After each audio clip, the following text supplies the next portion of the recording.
Hello and welcome to today's news briefing, co-hosted by Feet in Two Worlds and Ethnic Media Services. I'm Sandy Close, EMS Director. Our topic is the growing influence of ethnic foods. It's striking to me how many food sections in mainstream media spotlight ethnic foods for the picnic tables. What's more American than apple pie? Maybe an assortment of Thai desserts or Indian sweets created by food entrepreneurs across all racial and ethnic communities. This is a fun topic today, and our moderator, of course, is the veteran award-winning journalist and author Pilar Marrero. I turn it over to you, Pilar. Go for it. Thank you, Sandy. We all have expertise, like Sandy said, and we all have favorite foods, and we all have seen our own community foods change and transform here in the United States and influence other people. I see people eating arepas that never knew what they are. So, the same thing happens with all foods. Quincy, welcome. This is your stage now.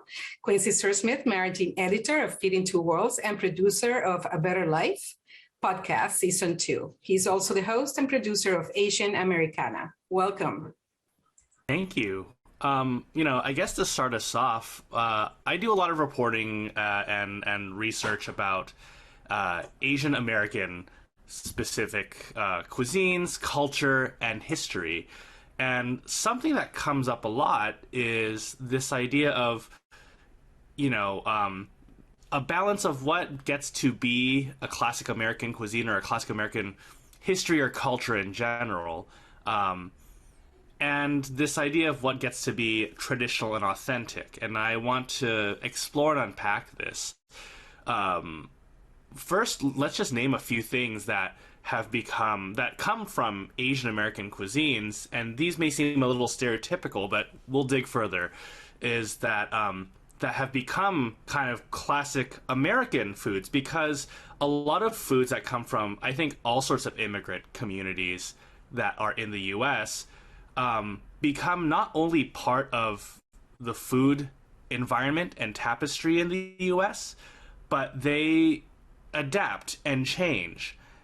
And I want to encourage people to think about that adaptation as not just coming from outside pressures, not just because of who is maybe a middle-class white customer base, because that is not the only customer base, and that's not the only reason these people make this food. But some classic examples are chop suey, right? Which a lot of people we can discuss this soon, does come from Chinese American restaurants and is not a traditional Chinese dish in China, but is made by Chinese Americans in the US. Fortune cookies are classically American food, because you do not find those in China. You do not find, they are a Japanese cookie traditionally, but even then it was not an everyday cookie. It was like a special occasion cookie, right? Fried wonton, Chinese chicken salad, quote unquote. The California roll, again, not of Japan origin, but invented in Little Tokyo by Japanese Americans in Los Angeles in, I think, the late 60s or early 70s, the California maki. Or like how things become very normal in Seattle, if anyone's been there, teriyaki chicken with rice and a salad with Thousand Island dressing on it is a very classic Seattle lunch.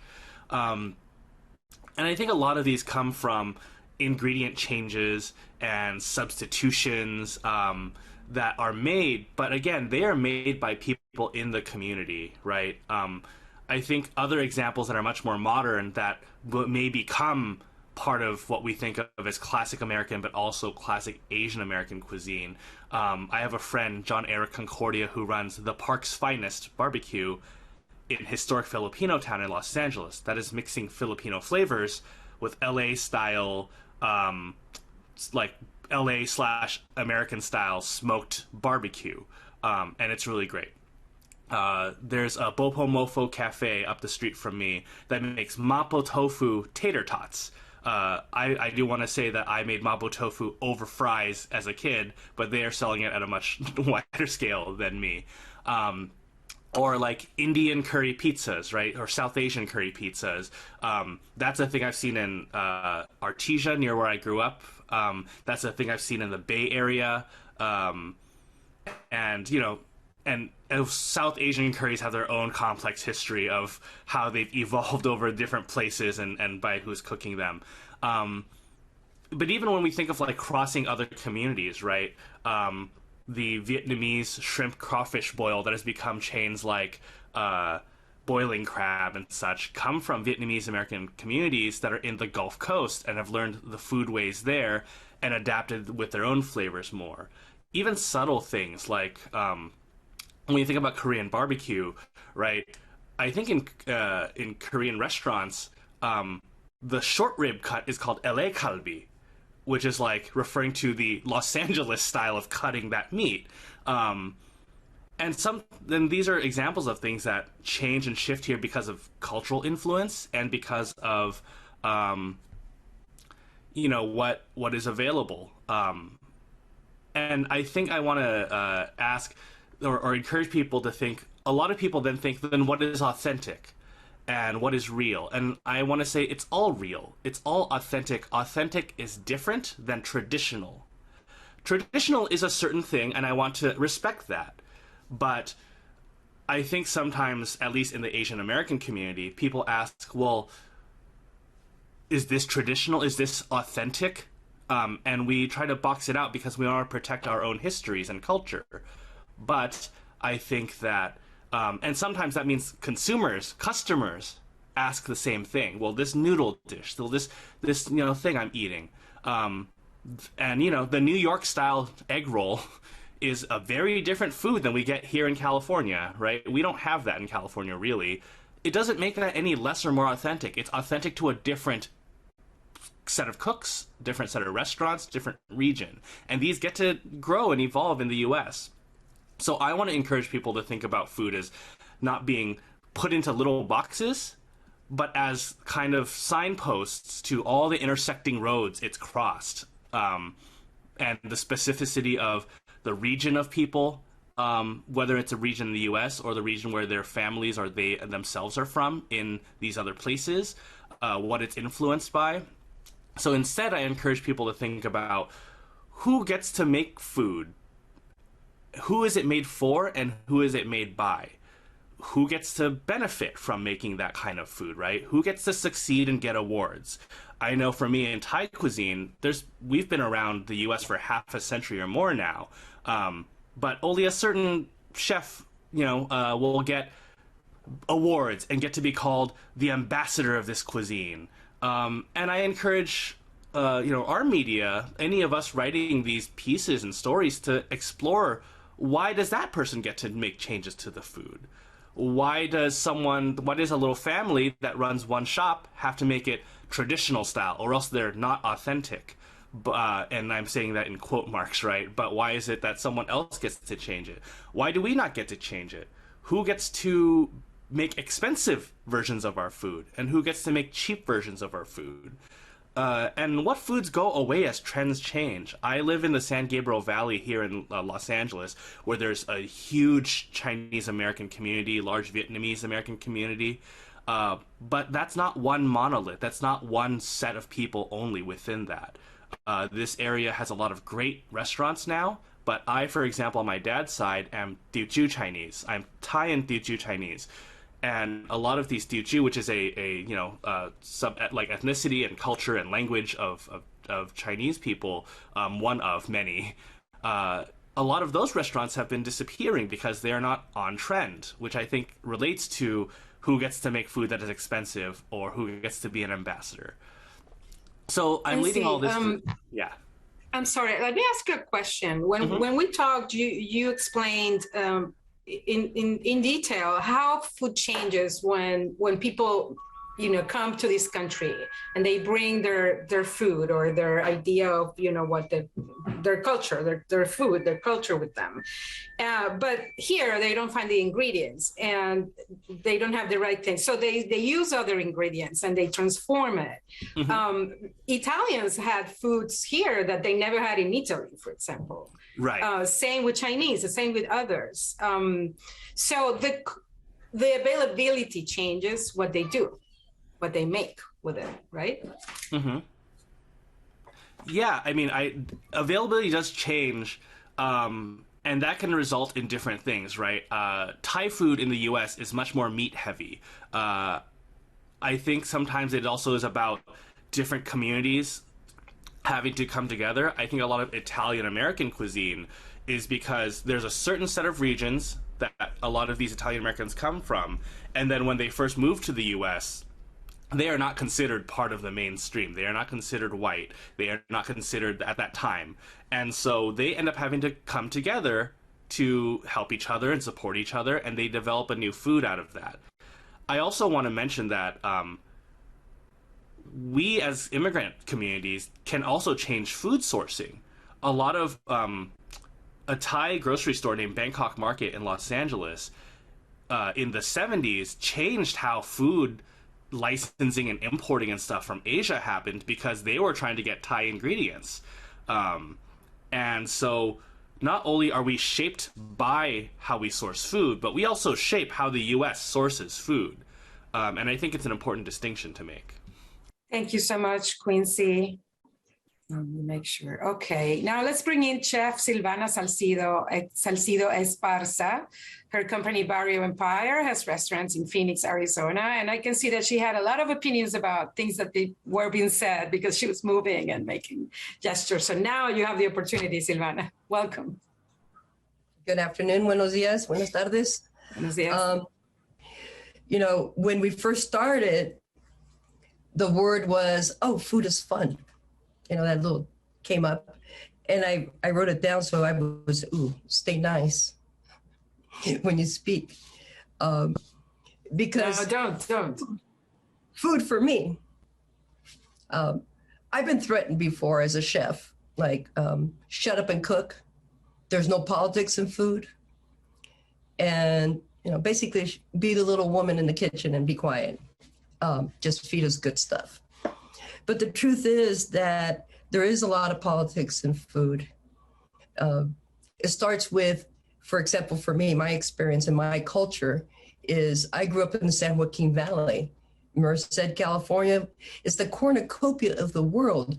The fruits and vegetables grown in the San Joaquin Valley of California are found in Japan, are found all over the world.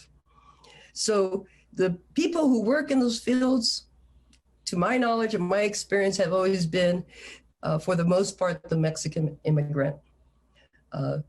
My uncle's bakery was used for the start of the UFW in Delano, California. I grew up in Merced. There was the Salcido Esparza bakeries were all over the San Joaquin Valley. At one point, there was 18 of them in the valley. And because of that, we have a firsthand experience who our customers were, and they were the immigrant field laborer. And watching this as a child, watching our customers come in and ask for help from a 10-year-old to translate a form or to fill out work applications, it opens up that food is much more.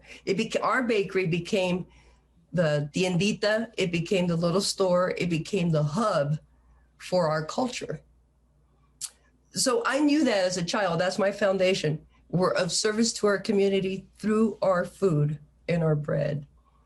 At age 15, I started cooking carnitas because they were none available, and I'm a big fan of pork rinds and fried fat pork. And that's a Mexican staple from Michoacan. So therefore, I sold out every weekend. So then I got a little sense of capitalism. But I'm a preacher's daughter.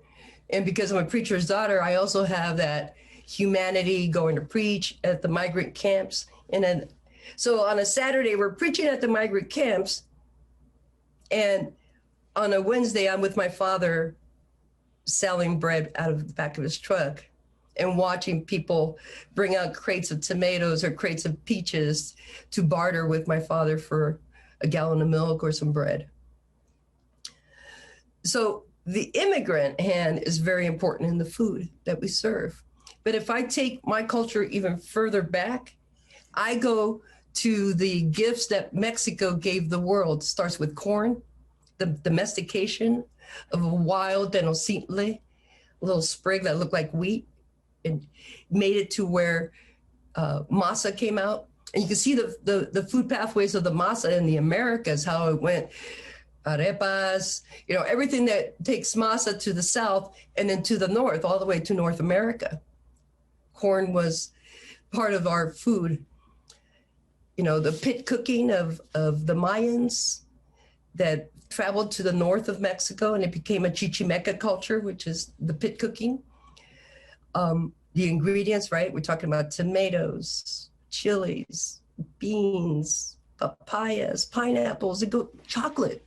So all these things were gifts that Mexico gave the world, including the techniques. Now, let's get into discrimination, all right? For example, America's quote unquote food is barbecue. In fact, barbecue has its own hashtag, Barbecue Nation. They have all these festivals for barbecue and competitions. But when you go there and you look I traveled the country, 17 states, studying American barbecue as a Mexican chef. And what I found is that there's a white supremacy that has taken over that food. There is a supremacy moniker that has been put on that food where it's typical of not assimilation, but more appropriation, because that food developed out of the Mexican culture of the chichimecas I spoke of earlier, who, with all good intention, taught the North American how to pit cook. With industrialization, metal, then came the portable barbecue, right? And then the development from Texas into the rest of America. And I use that lightly, it's the United States. So those are food pathways, right? How the Americans took and then claimed barbecue. But Americans didn't cook the barbecue, it was the enslaved, right? So then when you study the African-American foods, I posed that question to Dr. Adrian Miller, who has a book called Black Smoke, just came out this year. Fantastic gentleman, great human being, great scholar, doing very important work. If I had to start over again, I wouldn't be a chef, I would be a food scholar. But too late for that. It's never too late. But having said Adrian Miller's Black Smoke, I went to Adrian and I said, can you answer a couple of questions? What does the enslaved have to do with American barbecue if it's hashtag American Nation and, it's white supremacy? And he said it was the enslaved that had to cook it. So therefore they got the jowl, the feet, all the horrible parts of that the Americans did not want. I'm sorry, again, I said Americans, that the settlers did not want. So they were the leftovers. And it was that black hand with those West African roots that added that flavor to barbecue. And when they realized that the guys out back, the enslaved, were having better food than they were, they included it. And furthermore, I don't understand American food. Southern food, what's the difference between soul food and Southern food? The same ingredients. Dr. Miller said the same thing. He said, you can look at Southern food as the bland mother of soul food. And I just love that. So again, there's food pathways, how food develops. Let's look at Mexican food in the United States. Folks, if you don't know this already by now, Mexican food in the United States is not really Mexican food. It is more necessity food. I think about my grandfather who came in the early 1900s. By 1919, he was working the fields of Santa Barbara, California, toiling desert ground into fertile ground. And which is a big mistake because of the water. But nonetheless, he did that. I envision him carrying some chiles from Durango, some peppers, his home peppers in his pocket, using some of those seeds to grow and then eating the rest. Because they were migrants, so they were going to move from one place to another. That's how the red sauce develops in the United States. If you look at food in the United States, there's two things. It is a red sauce on everything, Mexican food, and it is yellow cheese. And those are necessity foods. You look at the barbecue sauce, that's the same thing as that red sauce. It's a food pathways that has grown into something else.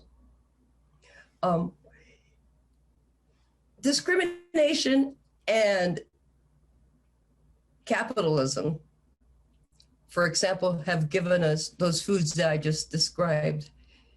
It's the money at the bottom line. When I first entered and I opened a barrio 20 years ago, the number one thing I can see that the consumer was not experiencing my kind of restaurant from a Mexican chef. They expected chips and salsa. I gave them none. I'm a baker's daughter. I gave them bread. They expected combination plates. Where are the chiles rellenos? Where's the tortillas? Where's the sauces? I gave them none of that. Instead, I gave them some regional food. I use it as an opportunity to change erroneous perceptions that North Americans have, not only of the food from Mexico, but of the culture. That was 20 years ago. And that fight is still going. People are still going tamale when it's tamales or tamal. People are still eating their crispy tacos and going to Taco Bell and making Taco Bell America's #1 Mexican food. When you have a fresh crop of immigrants from Oaxaca and Los Angeles, giving you extraordinary food, from the street food to the highest end chefs you have it in Southern California.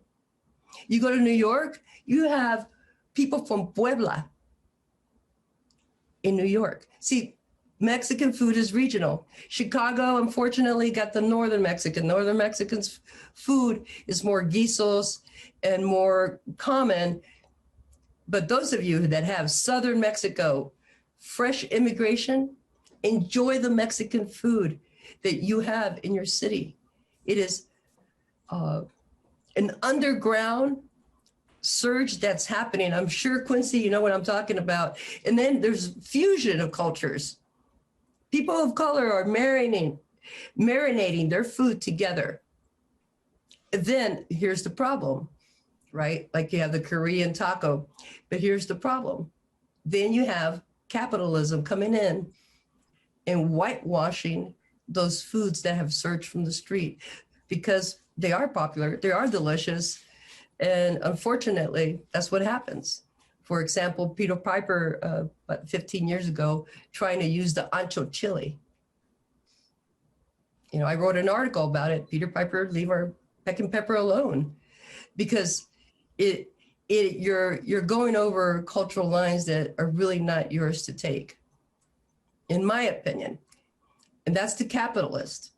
To anybody else, go for it, embrace it, enjoy it, study it, and honor it. Do not appropriate it. Check your attention. What's the attention behind that tortilla? Thank you so much. And I'm going to go around and give a last word to everyone. Quincy, anything you want to close? Just encouraging you to think about food as a lens, right? Not just the story in and of itself. It's a way to understand, no matter what you're covering, right? Immigration, labor, business, politics, maybe not a one-to-one. And even think about how food stories don't have to just be about restaurants and big star chefs. It could be about the food we buy in grocery stores, the markets, the unofficial, marketplaces too, not just a big store, and our relationships to each other's cuisines that are not, you know, quote unquote like mainstream, by which I mean like white, right? Like these immigrant and people of color cuisines interact with each other all the time, and I encourage people to think about those stories as well. Ivana.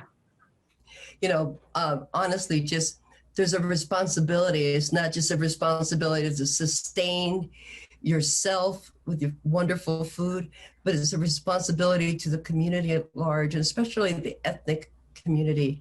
Know where your money is spent. I consider myself a quote unquote cultural warrior, right? So when, you know, I see a restaurant that says authentic Mexican cuisine or food on the moniker outside, and I walk in and it's got yellow cheese and nothing to do with Mexican, that's where I have issues. So as long as I speak up, things will change. If I stay quiet, then I am condoning that behavior. I'll give you an example. When I started Barrio Cafe 20 years ago, Crispy Taco was king in Phoenix. I promise you, Crispy Taco is no longer king in Phoenix or in America for that matter. So knowledge is power, both to the consumer and to the taquero. One more thing. One thing we say in my culture is they want the taco, but they don't want the taco maker. So with that, I leave you. Thank you. You leave us, and forgive the pun, with much food for thought.